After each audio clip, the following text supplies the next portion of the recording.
indépendant. C'est un petit cadeau pour vous.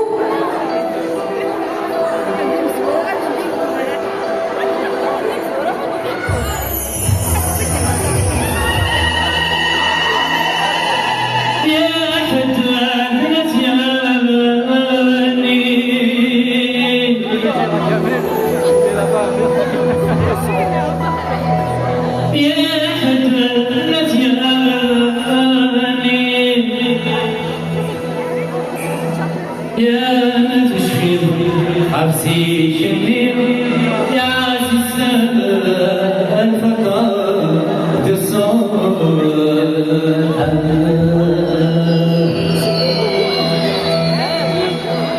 يعني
سيدي حسدي فسان كما يسيعد البضنا لما نصيت وسان الحفيس وزنيت شنو نتطور من السندو نحسيتي وتغرى الهوى